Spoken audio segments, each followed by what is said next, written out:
Son that saved a wretch like me. I was lost, but now I'm found, was blind, but now I see. Mela, kapitlu 19 minn vers 15 sa 30.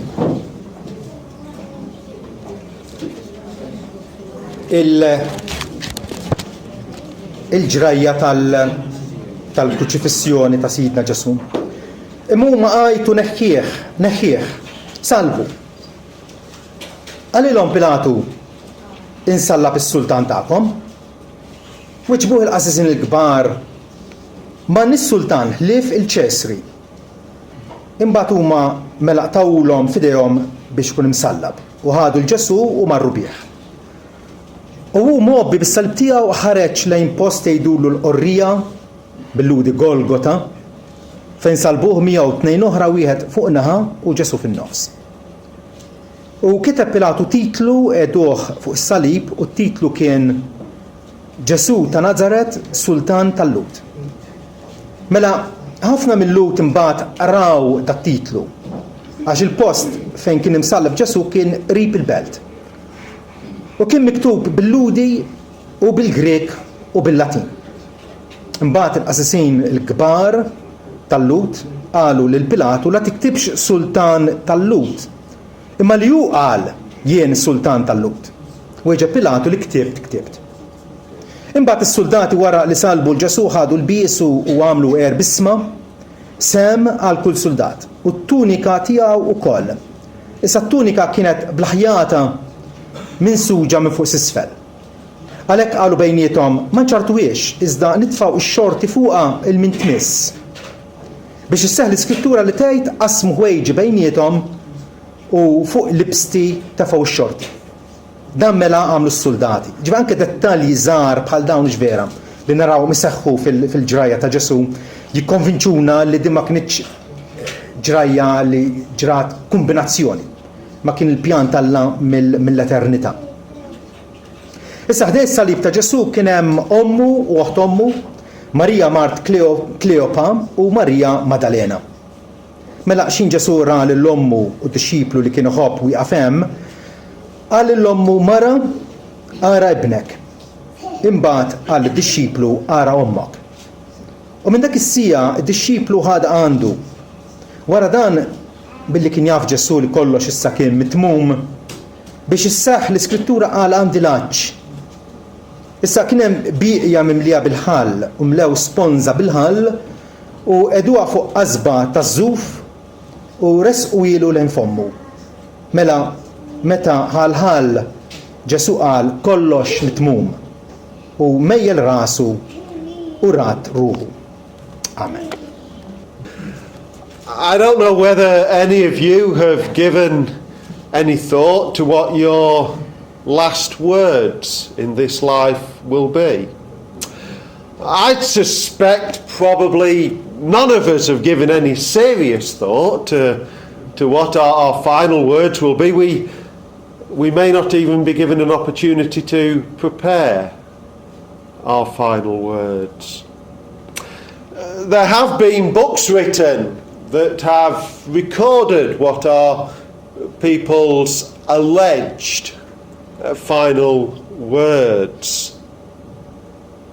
A man by the name of George Kelly, he was an American playwright. He died in 1974. It is alleged that on his deathbed, as he was lying there very close to death, his niece came over to give him a farewell kiss, to just whisper something pleasant in his ear, whatever, but to give him this farewell kiss. And as she began to lean down near her uncle, he looked at her and he said, "My dear, before you give me a kiss, a goodbye kiss, fix your hair. It's a mess. Now, for Lino, Joe and me, nobody's ever going to say that, are they? We've not got much, but for some it was what he said. Conrad Hilton, associated with the large hotel chain, the Hilton Hotels, was asked if he'd any wise words near the time of his death, and he turned round, and it's alleged he said, "Leave the shower curtain on the inside of the bath." May have used the word tub, but on the bath. Now, they may be slightly amusing, but one thing's for certain, neither of them are life-changing. When you look through books on people's last words, there's humour in them. Some of them, they're pretty meaningless statements, but they're not really life-changing. Maybe a little bit challenging, but that's all. I want to remind you of at least the last words that John records of the Lord Jesus before he died on the cross. Whether these were actually Jesus' last words on the cross, it may well be that his last words were, "Father, into your hands I commit my spirit." John doesn't record those words. The words that John records are three words, one word in the original, three in the English. It is finished. It's very important we grasp what Jesus didn't say. Jesus didn't say, "I am finished." It wasn't as if Jesus, as he hung on the cross, recognised that his life was ebbing away from him, recognised that he was holding on as much as he could, but he was reaching that point of no return where he was just going to die, as well everybody did who was crucified. And he just cried out, "I've done my best, but I am finished." He didn't cry that at all.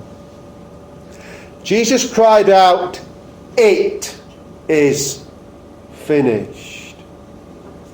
And there's the world of difference in that one word between I and it. What was Jesus referring to? When Jesus said "it," it's a very simple word, we may almost miss it, we may dismiss it. It. What was he actually referring to? Well, I'd suggest to you what Jesus was referring to, what he was crying out from the cross, is, "I have completed all the work that my Father gave me to do. I've completed the job that I was sent here to do. I've completed all the work I came to do."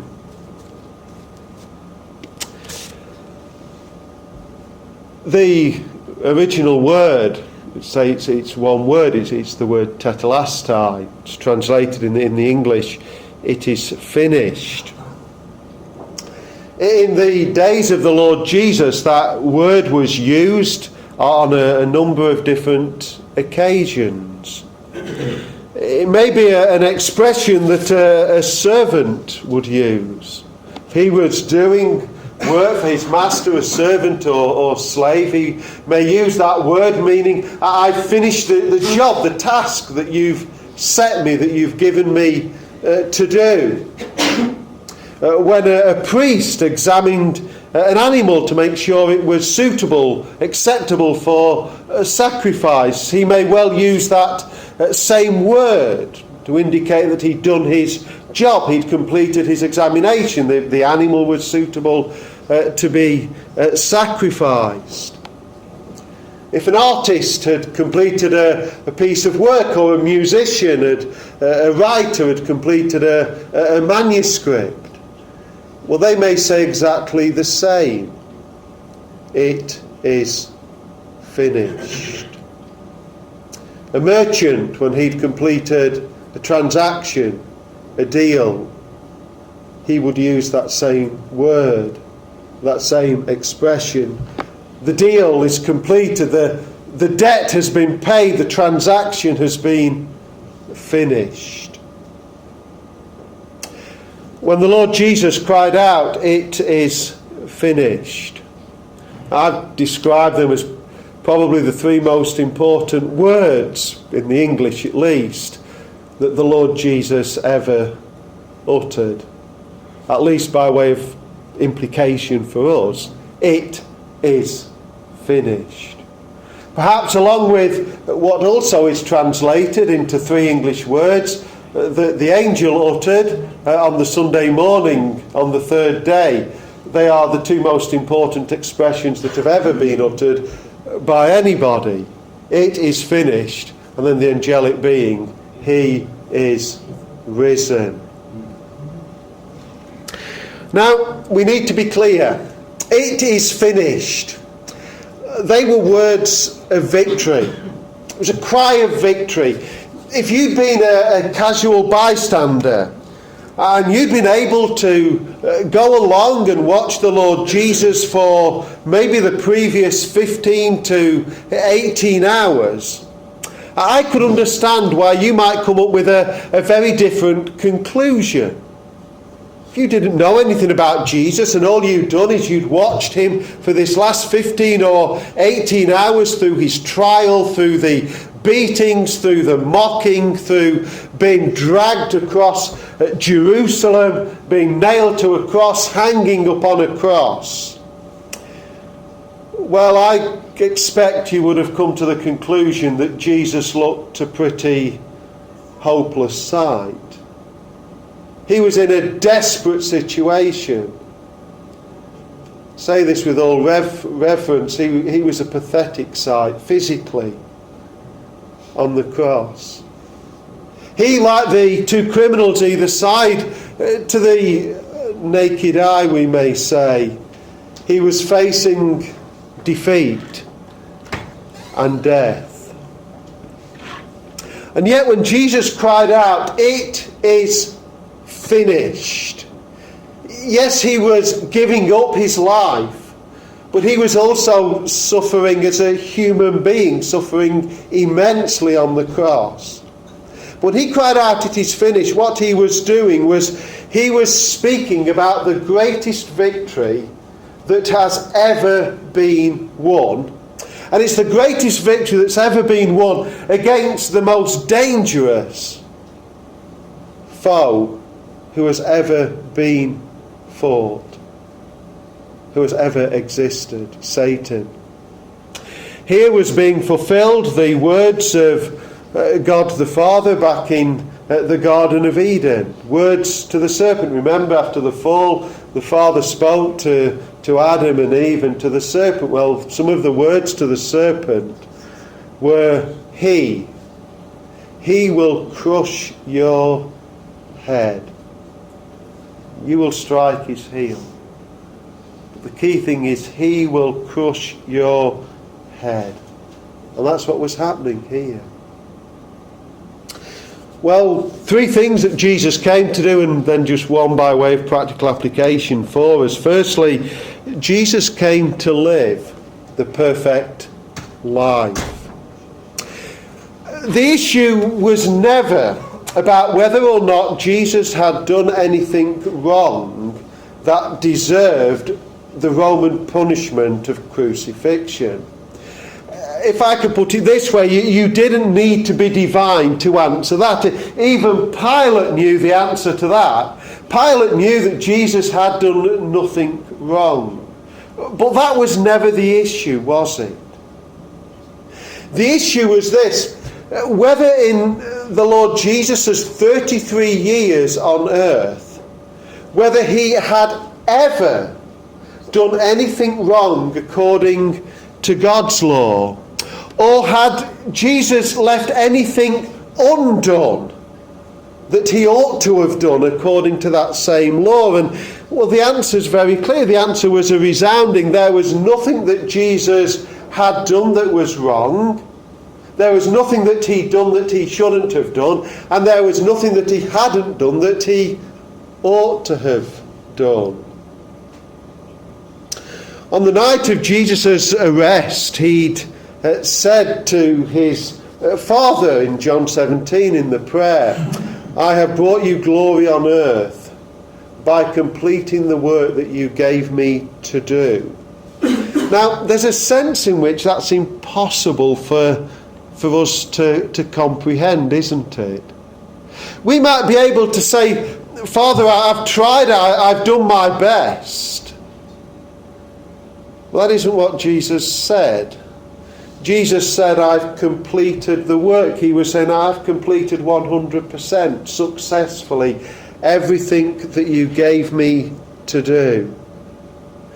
From the moment Jesus was born and laid in that manger in Bethlehem, to the moment he said that, to the moment as he hung on the cross and cried out, it is finished.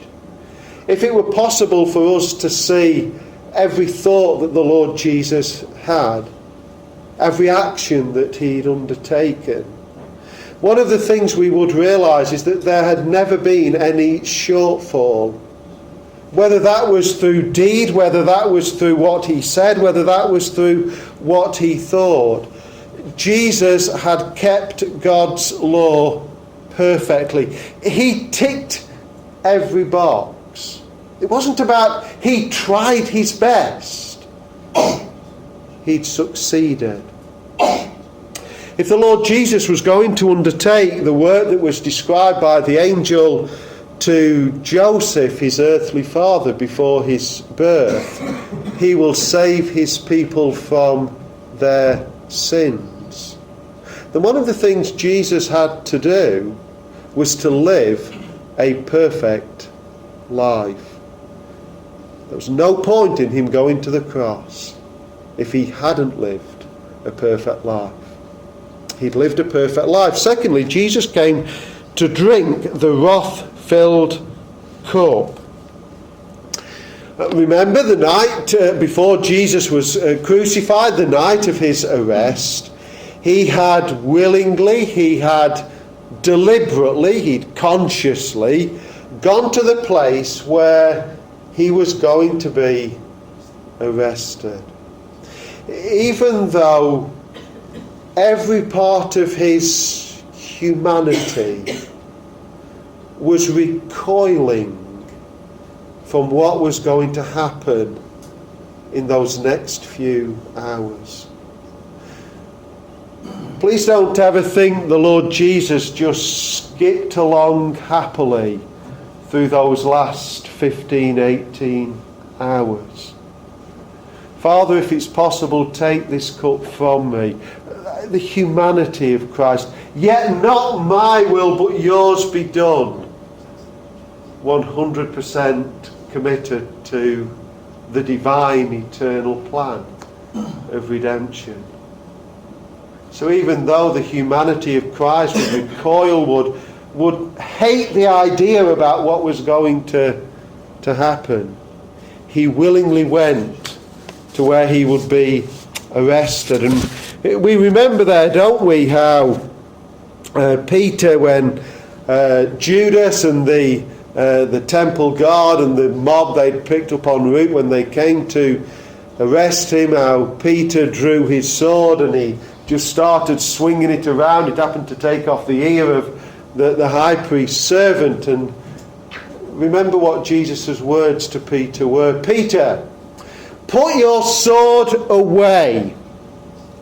Shall I not drink the cup the Father has given me?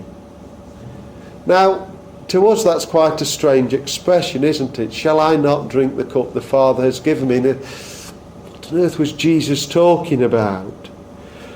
But that was full of Old Testament significance. The cup in the Old Testament is a picture of God's wrath against sin. Imagine we've got a time machine here. If we jump into that time machine and we go back, and imagine it's possible to go back before time itself. And we're able to go back to that time when there was just Father, Son and Holy Spirit.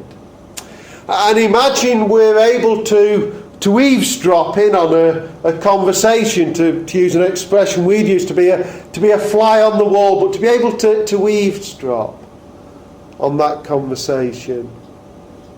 Now I'm not suggesting this is how the divine plan of redemption was implemented, but it helps us understand, I hope, what I want to say. We may hear the Father saying to his Son, the Lord Jesus, here's the plan. Jesus, there's going to come a time when you're going to take on human flesh. When you're going to become one of the crowning point of our creation. You're going to become a human being. You're going to grow up. You're going to live a perfect life. From the moment of your birth to the moment of your death. You're going to live a perfect life. Even though you are going to face unprecedented and unparalleled degrees of temptation. And then at the right time, as you hang on Calvary's cross, you're going to take into your hands our wrath towards human sin. And then as you hang on a cross, you're going to drink that cup down to the very dregs. And that's exactly what was happening as Jesus hung on the cross. For all we've said, for all we've done, for all we've thought that we shouldn't have done, or for all the things that we ought to have said and all the things that we ought to have done and all the things that we ought to have thought that we haven't done. It's that cup that the Lord Jesus drank to the dregs as he hung on the cross. I don't know how he did it. The Bible doesn't tell us.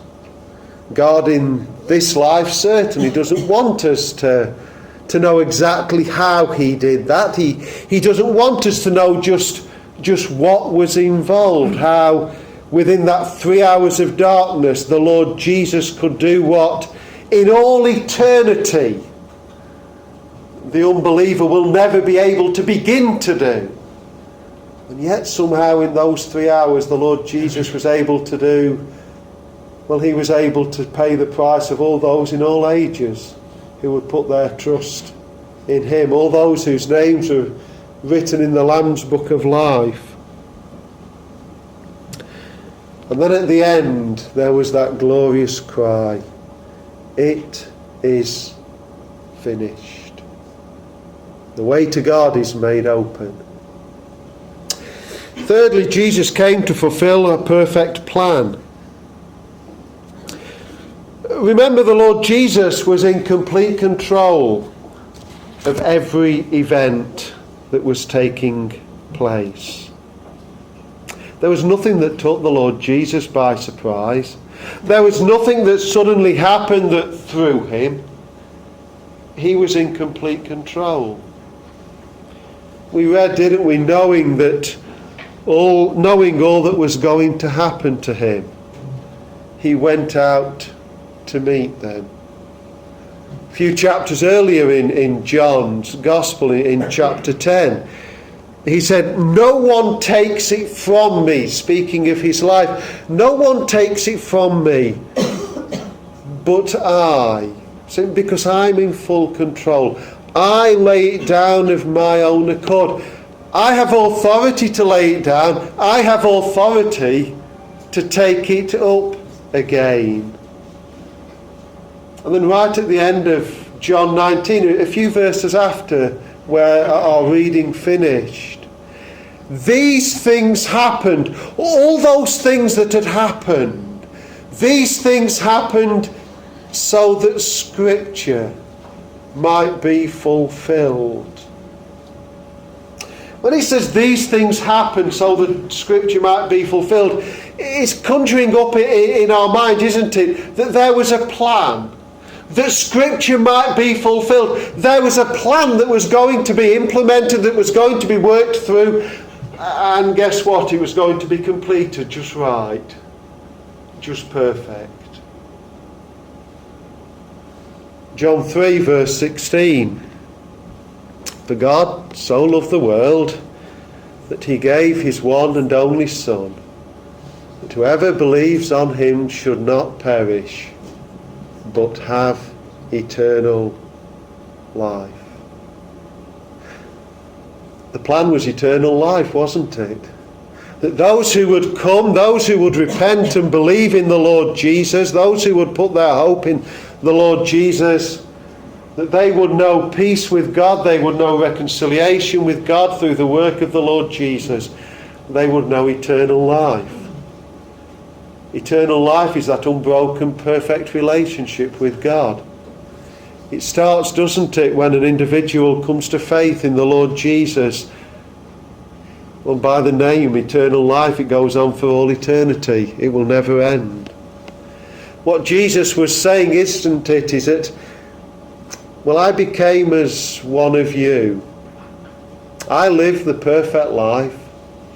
I bore the wrath of God, so that now men, women, boys and girls, whatever country they live in, whatever background, whatever culture, that they may come to be able to enjoy peace with God, the forgiveness of sin, the gift of eternal life.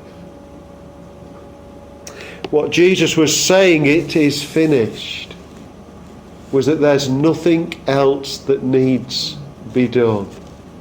And that's really important. Jonathan Edwards, he was a pastor in New England in the United States in the 1700s. And this is what he wrote. Though millions of sacrifices had been offered, referring to all the Old Testament sacrifices, though millions of sacrifices had been offered, yet nothing was done to purchase redemption before Christ's incarnation. So nothing was done after his resurrection to purchase redemption for men. Nor will there be anything more done in all eternity. It is finished. The point of those three words is to make clear to us that the work of redemption is complete. When Jesus cried out, "It is finished," he wasn't telling his Father something that his Father didn't know. He wasn't telling the Holy Spirit something that the Spirit didn't know. He wasn't reminding himself of something that he didn't know. They knew the work was complete.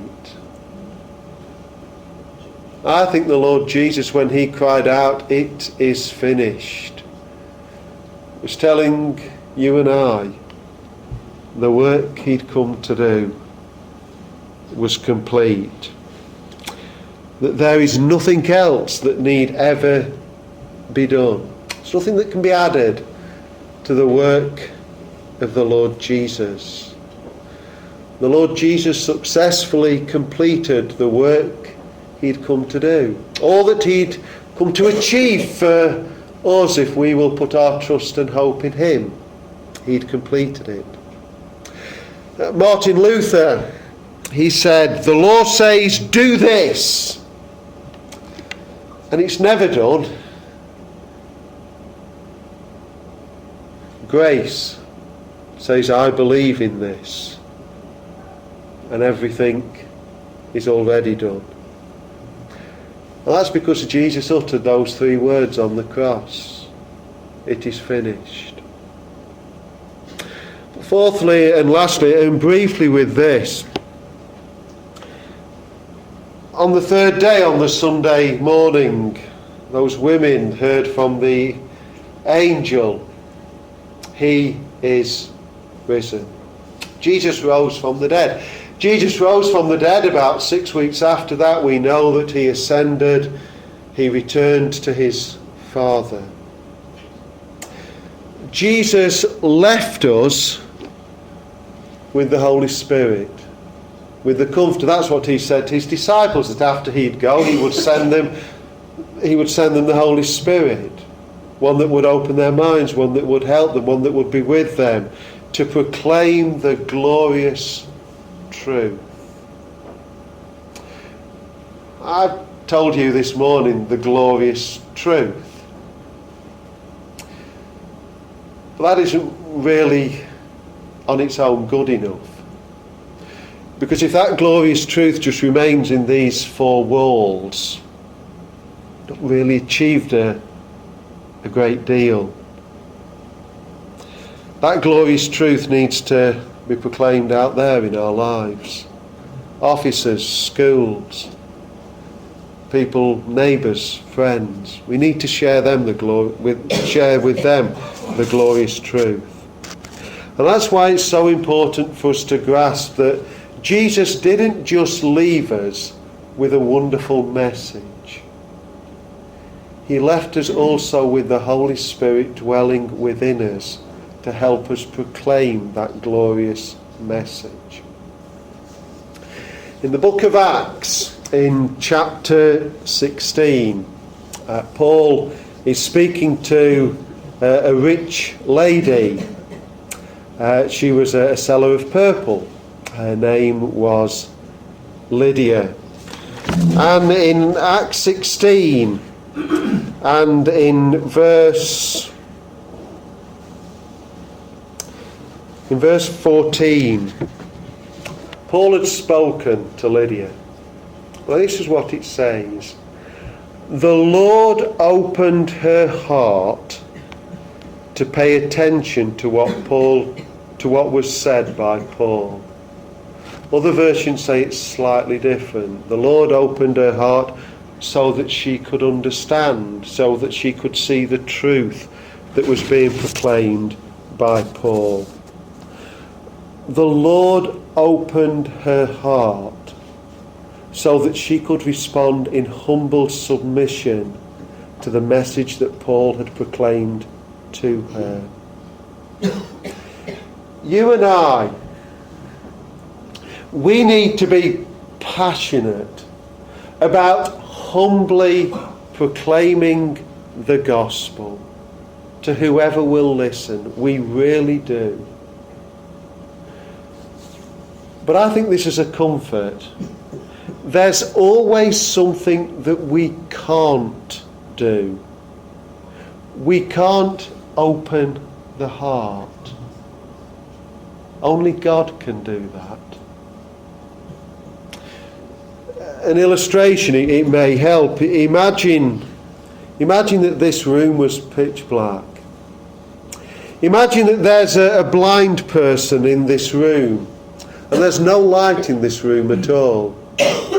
And suddenly we're able to fling open the doors, the curtains, we put the electric lights on, and suddenly light just floods into this room.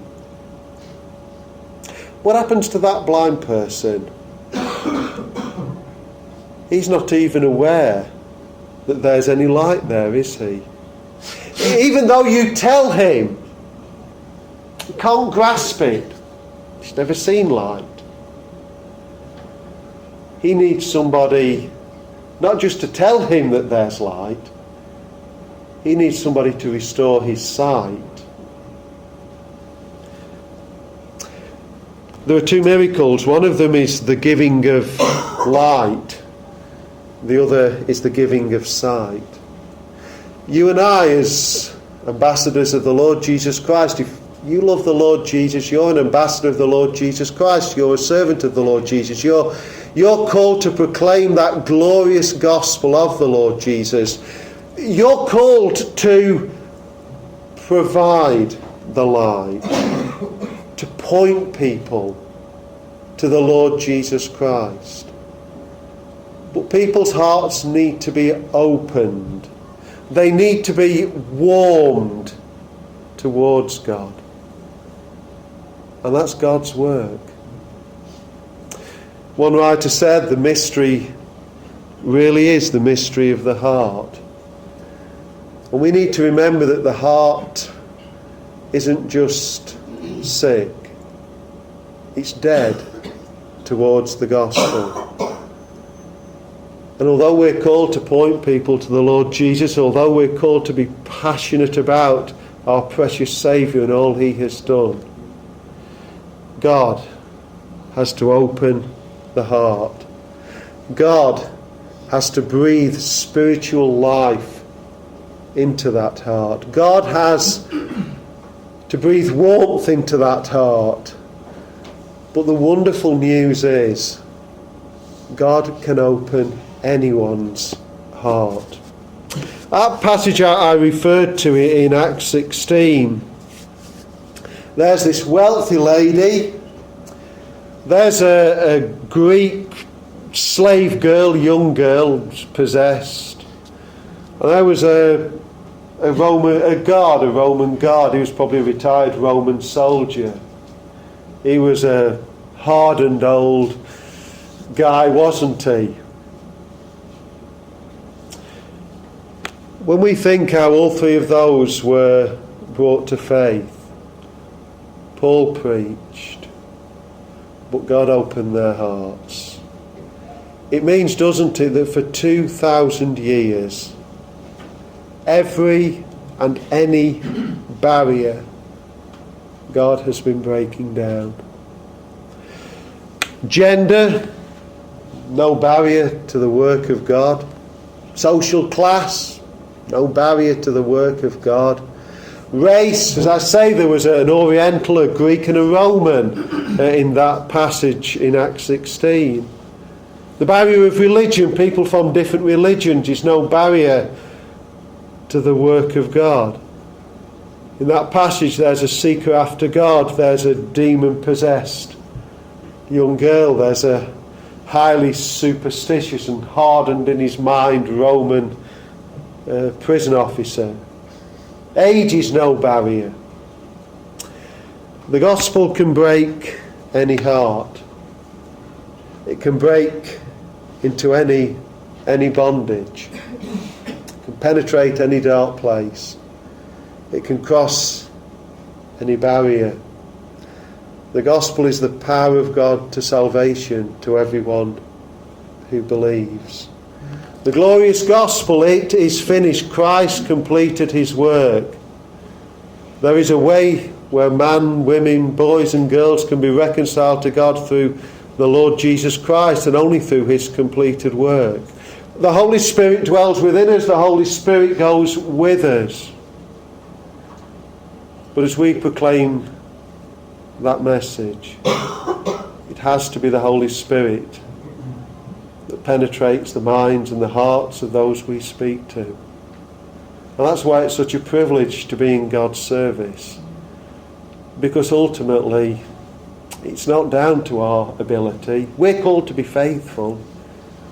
But it's not down to our ability. You and I can't save. Point people in the right direction, but we can't save. That's God's job. That's God's work.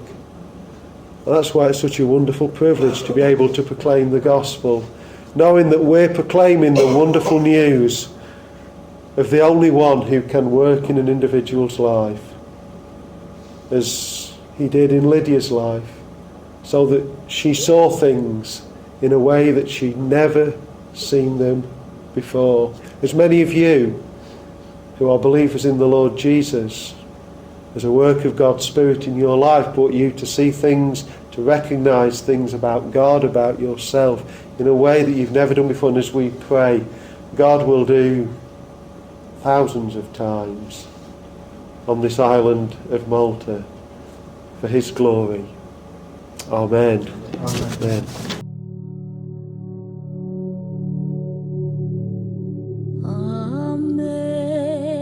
Amazing grace, how sweet the sound